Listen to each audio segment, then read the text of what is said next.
After working with thousands of people living with dementia and the families who love them, I noticed something strange. The caregivers who struggle the most are the ones trying the hardest at all the wrong things because they're following advice that sounds logical but completely backfires with the dementia brain.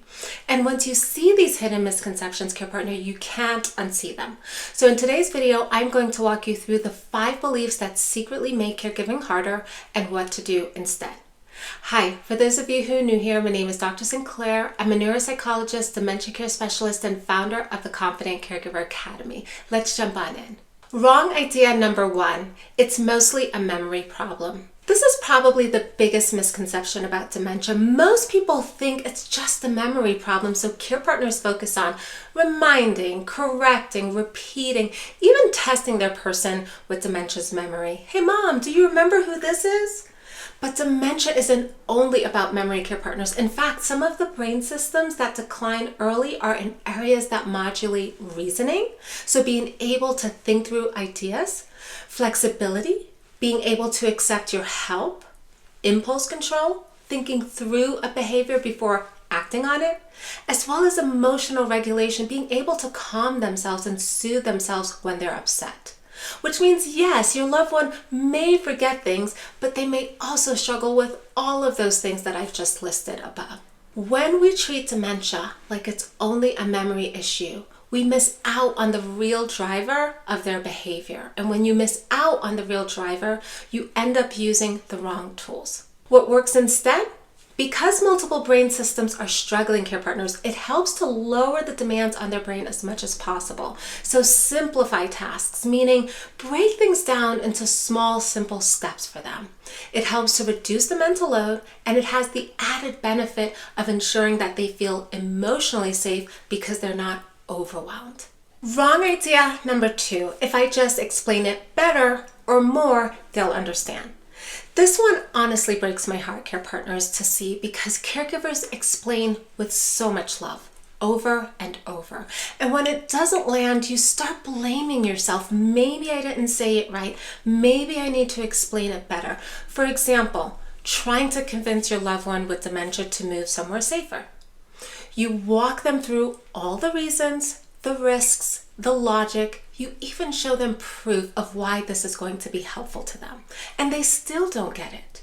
Not because they're being difficult, care partners, and not because you explained it poorly, but because the brain systems needed for reasoning and for all of that insight that you're trying to offer just is not fully online anymore. So more explaining doesn't help. It actually tends to overwhelm because it's just more words for their brain to take in. So instead of more words, the approach needs to change. What works instead? This is where simple, structured communication works better. Fewer words, short phrases, one step at a time. Showing your person with dementia, meaning using visual cues instead of explaining, and keeping your tone calm and reassuring. For tougher conversations like talking about a move, I teach families a step-by-step framework called the 4 R's.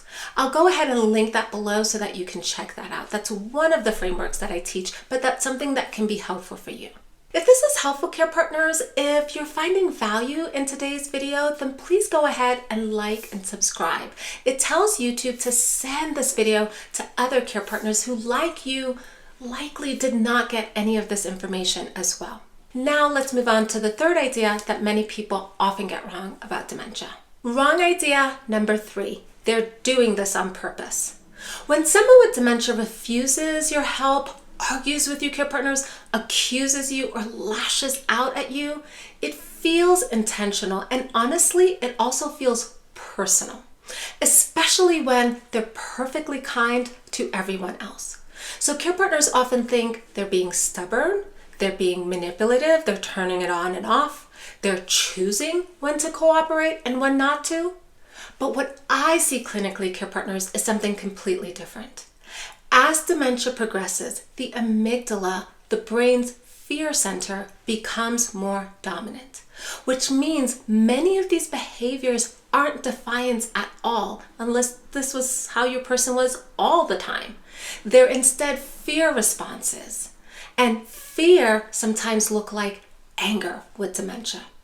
The example I give families is this. Think of a wounded animal, care partners. When you approach a wounded animal to help, it might hiss at you. It may even bare its teeth. It looks aggressive, but underneath it's terrified.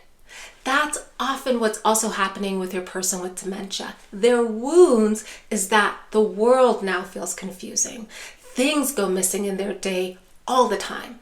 Their body doesn't feel right and nothing feels predictable. So their brain stays on guard like that wounded animal. And fear comes out sideways as yelling, accusing you, pushing you away. This is not a personality problem, care partner, and it's not a character flaw. It's neurological. It's what happens with dementia.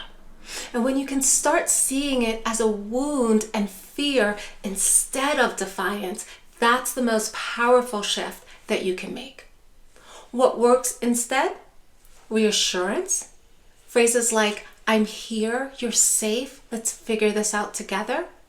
Slowing down, care partners, so lowering your tone of voice, softening your movements, giving their brain an opportunity to stay with you. Reducing pressure, fewer demands, fewer questions, less correcting, as well as focus on safety first. Calm the nervous system before you try to solve anything. Wrong idea number 4. If I try hard enough, I can prevent every problem. This one burns care partners out fast. They think if I say the perfect thing, if I plan better, if I stay calmer, if I never mess up, then there won't be any blow-ups. But dementia isn't controllable like that, care partners. There will still be bad days, confusion, escalations, even when you do everything right. So chasing perfection just creates guilt. Please don't do that to yourself. What works instead? Shift the focus, care partners, away from perfection to how can I respond differently? How do I respond to this?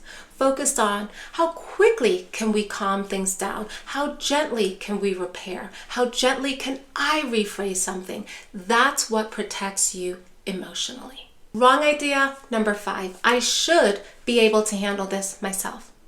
This one is quiet and heavy. Caregivers often believe I'm their spouse, I'm their daughter, I'm their son. I should just know how to do this. But dementia care is not intuitive, care partner. It is a skill set. It requires communication training, behavior training, emotional regulation tools. No one expects a nurse to walk into a hospital without training, but families somehow expect themselves to just figure this out alone. Honestly, that's not fair to you to hold on to that belief. So what works instead, care partners, is learning all the skills that I just listed: communication training, behavioral training, emotional regulation tools, getting support for the emotional toll that caregiving will inevitably have on you, and having a clear framework to follow, because caregiving gets so much lighter when you stop white-knuckling it by yourself. That's exactly why I created the Confident Caregiver Academy, so families don't have to figure this out alone. If you want to learn more about the Academy, the link to work with me is below. And feel free to not only work with me, but look for community resources that will help you to get the skills that you need.